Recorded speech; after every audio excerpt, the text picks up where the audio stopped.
Ketika Ki Wirojaya hendak pulang di Banyu Urip menjemput keluarganya, pada waktu yang sama di sebuah gubuk tua di hutan lebat nan angker, Arya Kusumo, putra Kipatih Mentahun dari Jipang Panolang yang gugur di tangan Ki Wirojaya, keluar dari dalam gubuk itu. Ia celingukan mengedarkan pandangannya ke sana. Nampaklah ia seperti sedang menunggu seseorang. Dinyalakannya sebatang rokok. Dia memandang ke angkasa. Langit tampak mendung. Bintang-bintang mulai tertutup awan. Bulan menghilang dan angin bertambah besar serta dingin. Dia tak sabar menunggu. Rokok yang dihisapnya sudah hampir habis. Berbarengan ketika rokok itu dibuangnya ke tanah, maka muncullah di pengkolan 3 sosok bayangan. 2 dari sosok bayangan itu berhenti, sedang yang satu terus melangkah ke arah teratak itu. "Sudah lama kau?" tanya orang yang datang ini. Pria ini bertubuh tinggi besar, berpakaian dan berjubah serba hitam. Wajahnya tertutup topeng berwajah setan yang sangat menyeramkan. Suaranya serak dan parau namun menggetarkan jantung bagi siapapun yang mendengar suaranya. Pertanda ia menyamarkan suaranya dengan tenaga dalamnya yang sangat tinggi. "Ya, sudah lama. Ayo masuk," jawab Arya Kusumo dengan tidak sabaran. "Gerangan apakah yang dikehendaki dariku oleh putra Patih Jipang yang negerinya sudah hancur?" tanya si manusia bertopeng dengan nada mengejek. "Jangan banyak omong, Kirono," sentak Arya Kusumo dengan nada marah. Ia kemudian melemparkan satu peti berukuran sedang ke atas meja di hadapan orang yang dipanggilnya Kirono tersebut. "Aku memanggilmu karena aku punya satu permintaan darimu. Sebagai bayarannya, aku akan menyerahkan seluruh sisa harta milik almarhum ayahku." Tunjuk Arya Kusumo pada peti tersebut. Dengan berhati-hati, Kirono membuka peti tersebut dan sepertinya isinya yang penuh oleh emas permata. "Kau yakin memberikan semua sisa hartamu, Raden?" "Seorang Raden sepertimu mau menjadi gembel. Jangan banyak omong. Kau mau menerima tugas dariku atau tidak?" bentak Arya Kusumo. "Hahaha, pantang bagi kami untuk pulang dengan tangan hampa. Jadi apa permintaanmu?" "Aku minta kau membunuh seorang pendekar Selo yang bernama Ki Wirojaya.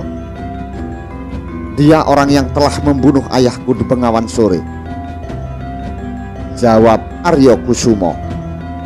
"Wirojaya? Aku sering mendengar namanya. Ia pendekar Selo yang kini tersohor sebagai punggawa negeri Pajang. Kebetulan aku juga penasaran pada kesaktiannya. Baiklah, saya terima permintaan darimu," jawab Kirono sambil mengangguk-angguk. "Bagus.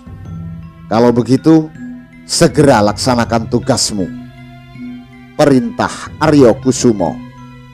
"Baiklah," jawab Kirono sambil hendak mengambil peti di atas meja.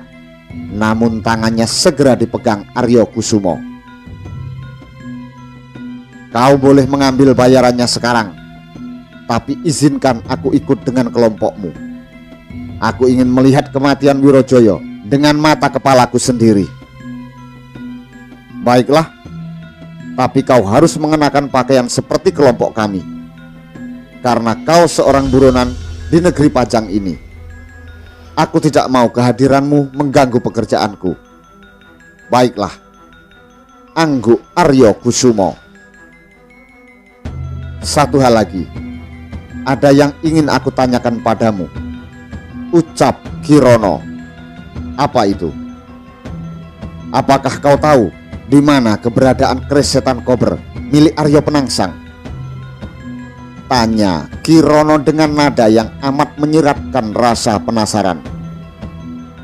Saya tidak tahu pasti, tapi kemungkinan keris itu diboyong oleh orang-orang Selo, kemudian diserahkan kepada Sultan Hadiwijoyo. Barangkali keris pusaka itu sekarang ada di gedung pusaka Pajang, jawab Aryo Kusumo. Perbincangan yang cukup hangat itu pun berakhir ketika Kirono bersiul memberi aba-aba agar dua anak buahnya masuk.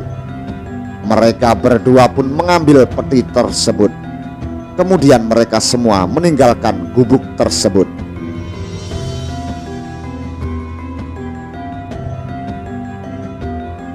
Di sebuah rumah besar yang terdapat di desa Banyu Urip, Ki Wirojoyo menambatkan tali kekang kudanya dibantu oleh seorang pria tua yang merupakan pembantu rumahnya.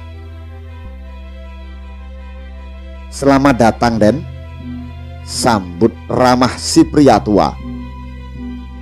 Ki Wirojoyo memberikan sebuah buntelan kain pada pria tua itu sambil tersenyum.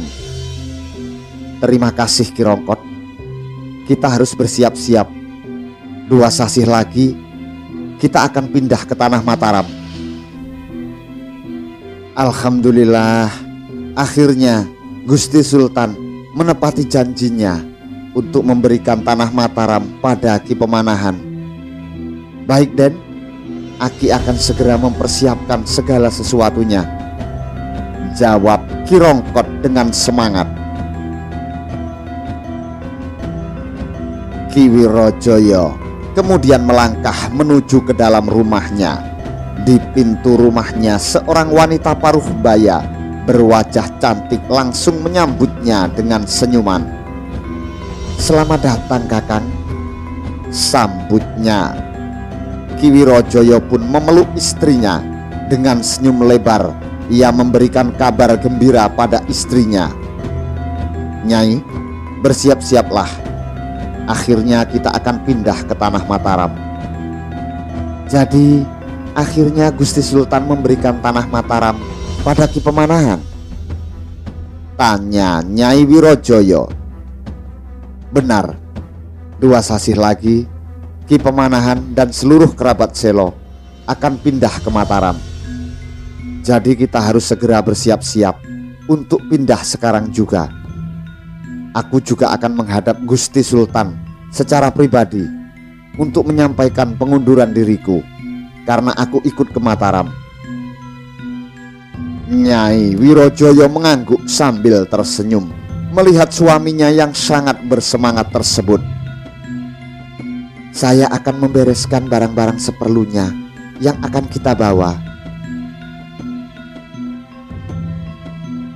Ki Wirojoyo mengangguk-angguk.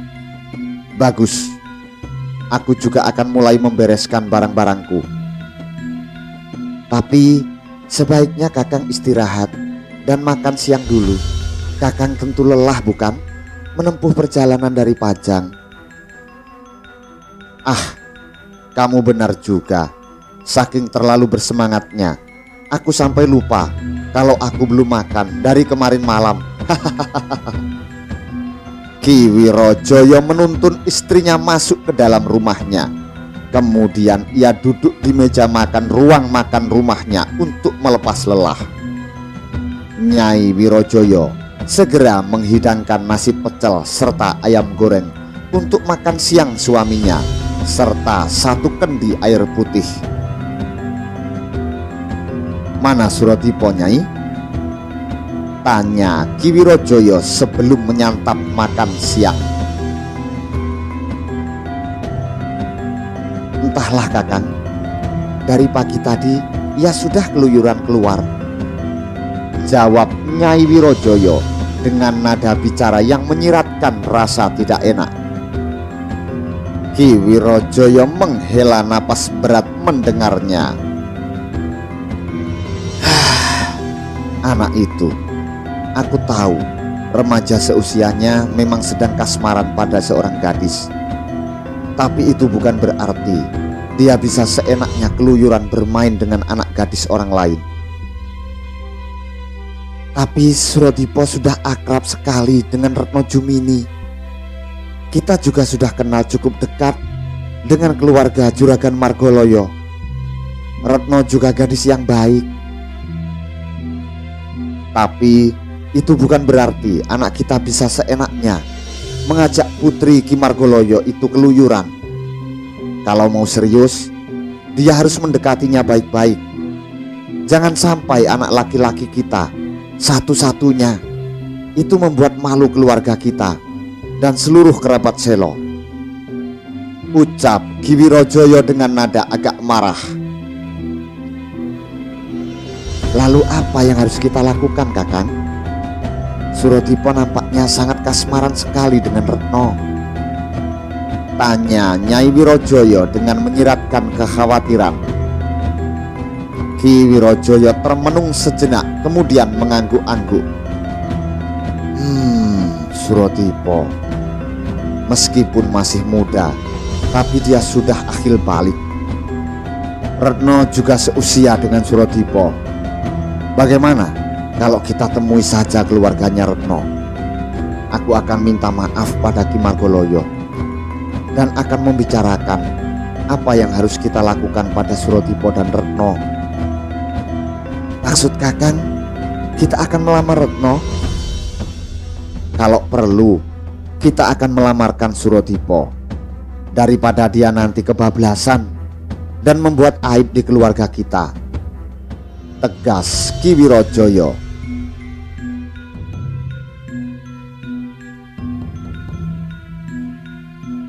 Putra sulung Ki Wirojoyo yang bernama Surodipo memang sedang kasmaran pada Retno Jumini, putri sematawayang Juragan Margoloyo, seorang saudagar terpandang di desa Banyu Urip, bahkan di negeri Pajang. Pemuda itu terus saja berusaha untuk mendekati Retno Jumini. Begitu pula sebaliknya, Retno pun sangat menyukai Surodipo, hingga gadis ayu berkulit hitam manis ini menyambut cinta sang pemuda. Mereka terus saja nekat menerjang, melanggar aturan dari kedua orang tua mereka yang tidak membolehkan kedua muda-mudi ini untuk pergi berduaan jauh meninggalkan rumah mereka. Seperti siang itu, mereka saling bertemu di area persawahan di batas desa Banyu Urip. Mereka asik mengobrol sambil memandangi para petani menggarap sawah yang sudah menguning itu. Mereka berdua lalu berjalan mengitari area persawahan dan perkebunan yang terdapat di desa tersebut. Senyum bahagia terus merekah dari pasangan muda-mudi ini. Kadang mereka kejar-kejaran, berlari-lari kecil seperti anak-anak yang sedang main kucing-kucingan. Sang pemuda pun mengabulkan keinginan si gadis tatkala ia menginginkan sebuah mangga yang matang di atas pohonnya. Surodipo pun meminta izin pada yang mempunyai pohon. Setelah diizinkan, ia memanjat pohon mangga tersebut, kemudian memetikkan 2 buah mangga untuk Retno. Setelah itu, ia melihat bunga-bunga mawar yang bermekaran. Ia pun memetik 1 tangkai. Dengan jantung berdegup, ia menatap Retno Jumini. Dengan perlahan sambil matanya tak lepas dari mata Retno, pemuda ini memasangkan bunga mawar tersebut di sela-sela telinga Retno. Wajah gadis cantik bermata tajam ini pun merona memerah. Ia menundukkan kepalanya karena malu. Si gadis pun semakin menyukai pemuda gagah berkulit langsat dan berdada bidang di hadapannya tersebut. Mereka pun lalu duduk di atas sebuah batu. Pandangan mereka tertuju pada sebuah bukit yang berada di sebelah bukit desa mereka. Tiba-tiba terlintaslah sebuah ide dari benak Surodipo yang saat itu sedang dibakar oleh api asmara yang sangat membara tersebut. "Retno, kita ke bukit pengantin itu yuk. Konon menurut cerita rakyat, pasangan yang berhasil mendaki ke puncak bukit itu akan dapat menemukan kehidupan rumah tangga yang abadi, serta senantiasa selalu dipenuhi kebahagiaan." Gadis bertubuh ramping ini tidak langsung menjawab. Ia mendongakkan kepalanya melihat langit siang itu yang mulai mendung. "Tapi sepertinya mau hujan, Kakang. Aku takut ayah dan ibu akan mencariku." Surodipo menggelengkan kepalanya sambil tersenyum merayu gadis pujaan hatinya itu. "Cuma sebentar kok, jaraknya tidak terlalu jauh. Kita bisa cepat sampai di sana." Retno tidak langsung menjawab. Ia nampak bimbang, tapi Surodipo segera meraih tangannya. "Yuk." Pemuda itu pun menuntun Retno melangkah ke arah bukit pengantin. Memang benar, jarak ke bukit pengantin dari desa Banyu Urip tidak terlalu jauh. Dalam waktu yang singkat, mereka sudah sampai ke atas puncak bukit pengantin tersebut. Kedua muda-mudi ini lalu menatap pemandangan yang terhampar dari atas puncak bukit tersebut. "Kenapa bukit ini dinamakan bukit pengantin, Kakang?" tanya Retno. "Konon dahulu kala ada seorang pangeran dari Jenggala yang bernama Pangeran Cakrasena. Saat itu ia jatuh cinta pada Putri Sukowati dari kerajaan Panjalu. Hubungan mereka tidak direstui oleh kedua orang tua mereka, sebab waktu itu negara mereka sedang terlibat perang. Putri Sukowati pun dijodohkan dengan seorang pangeran dari Wengker, sedangkan Pangeran Cakrasena dijodohkan dengan seorang putri dari negara Kahuripan. Karena rasa cinta berdua yang begitu besar, maka mereka pun memutuskan untuk melarikan diri dan mencopot jabatan mereka sebagai pangeran dan putri. Lalu mereka menikah dan bermukim di atas bukit ini dan hidup dengan bahagia tanpa diketahui keberadaannya oleh kedua pihak keluarganya hingga akhir hayatnya." Jelas Surodipo. Setelah itu mereka saling terdiam untuk beberapa saat. Mereka seolah sedang menahan deburan gelora perasaan yang sangat menghentak-hentak hati. Tatkala mereka menyadari bahwa mereka sedang berduaan tanpa ada orang lain, tidak ada siapapun di tempat yang teramat sunyi dan sepi tersebut. Pemandangan indah yang terhampar di atas bukit, yang keindahannya tidak terganggu oleh mendungnya langit, seolah tidak dapat mereka nikmati lagi karena gelora perasaan aneh di dada muda-mudi ini. Tiba-tiba satu kilat yang sangat besar menerangi puncak bukit pengantin tersebut, yang kemudian disusul satu suara gelegar yang dahsyat disertai getaran gempa di bukit tersebut. Retno Jumini sangat terkejut oleh petir yang tiba-tiba menggelegar tersebut, sampai ia meloncat dan memeluk Surodipo. Saat itu langit di atas mereka yang memang sudah mendung mencurahkan air hujan yang teramat deras, disertai badai yang dahsyat, serta diselingi petir yang saling bersahutan. Angin badai langsung bertiup deras dan merobohkan beberapa pohon yang berada di antara Surodipo dan Retno Jumini.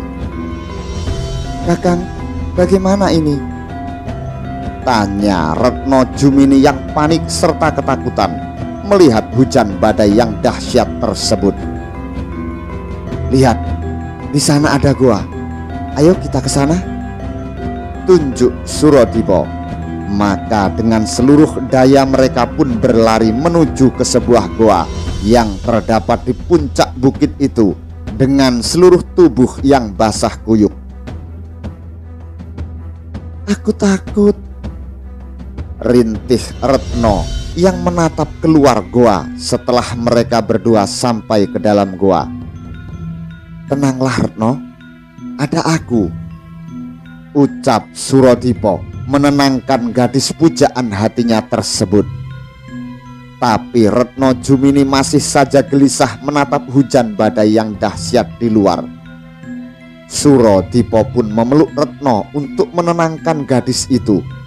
Retno terkejut ketika mendapati tangan Surodipo yang kekar itu memeluk dirinya. "Jangan takut Retno, aku bukan lelaki kurang ajar yang tidak tahu sopan santun. Dan buat apa kau takut? Orang tua kita kan sudah saling mengenal."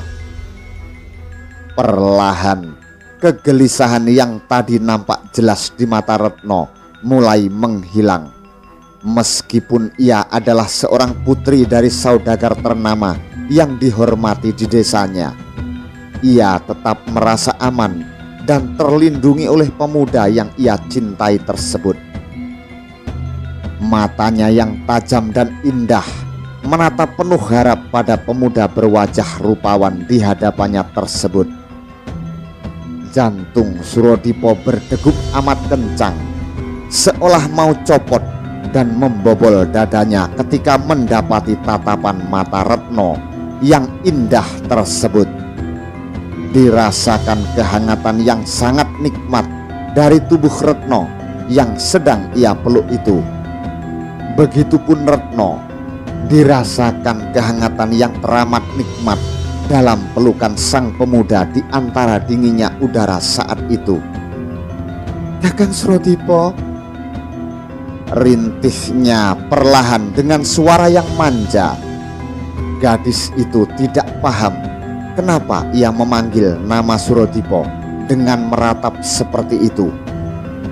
Hanya dirasanya ada deburan gelora dahsyat di dadanya. Di sisi lain, naluri kelelakian Surodipo pun tersulut mendengar rintihan manja Retno. Sambil menelan ludah, ia menyibakkan rambut Retno. Dengan didorong oleh suatu kekuatan maha dahsyat yang tidak ia ketahui dan ia sadari, ia mengecup bibir Retno yang merah ranum itu. Retno pun menutup matanya merasakan sentuhan bibir sang jejaka yang hangat itu, dan bahkan mulai membalasnya. "Kang Surodipo, oh," rintih Retno setelah Surodipo melepaskan bibirnya.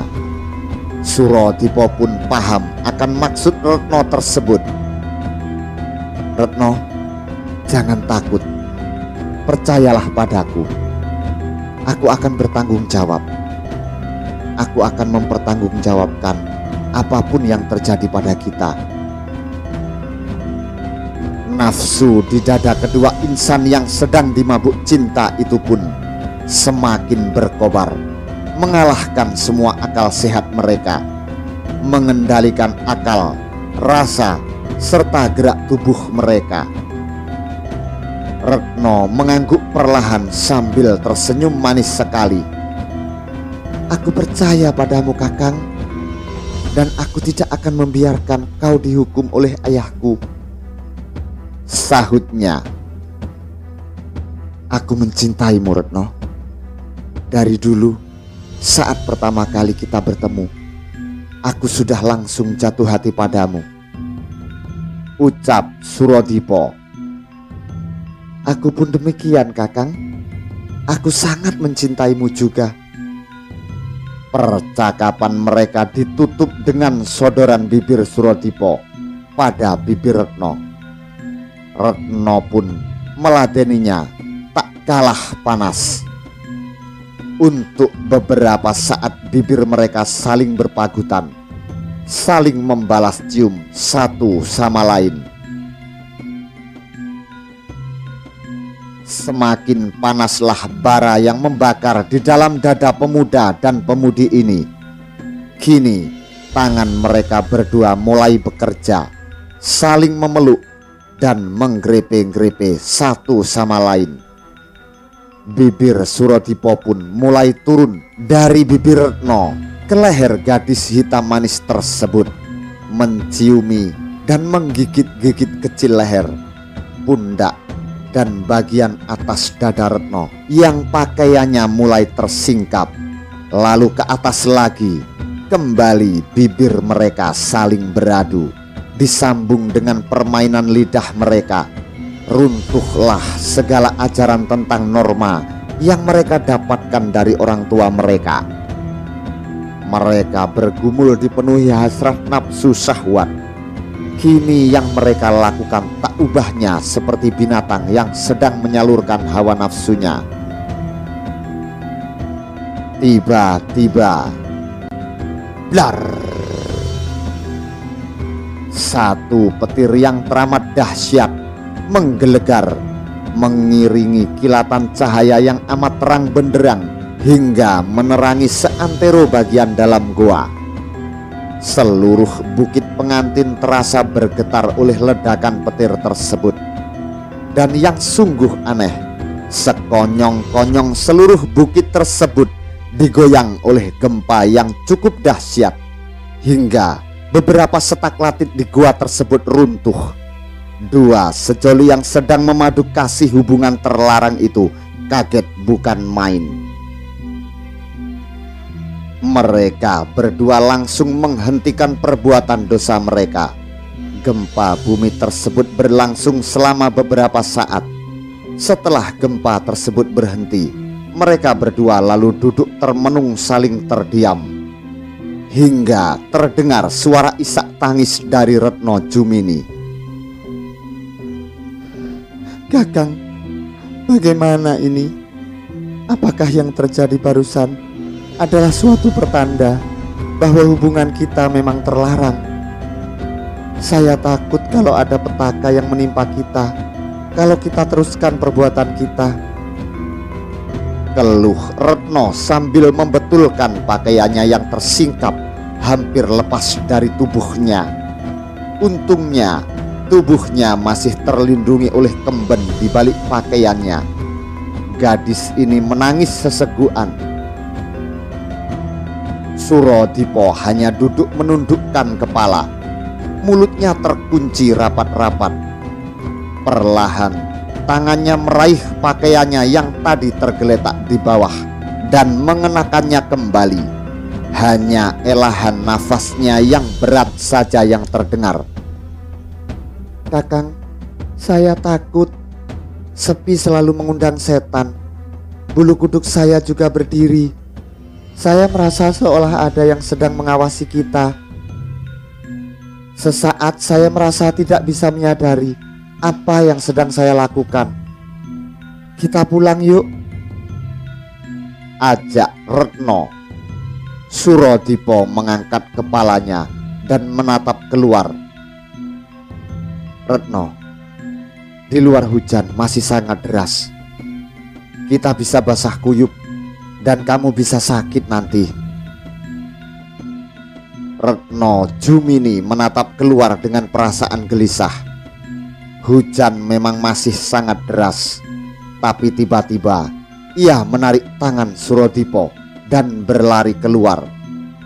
Surodipo pun terpaksa mengikuti langkah gadis ini. Retno, maafkan aku. Aku berjanji akan mempertanggungjawabkan semua perbuatanku padamu, ucap Surodipo berteriak di tengah suara derasnya hujan dan tiupan angin kencang. Retno menghentikan langkahnya. Ia lalu menatap lekat-lekat pada Surodipo. Gadis ini lalu mengangguk sambil tersenyum manis. Aku percaya padamu, Kakang. Surodipo balas tersenyum. Dia lalu mendongakkan kepalanya melihat langit gelap yang dipenuhi awan mendung. Sebentar lagi hari akan petang. Baiklah, kita harus cepat meninggalkan tempat ini dan pulang ke desa. Mereka pun berlari-lari kecil menuju desa Banyu Urit.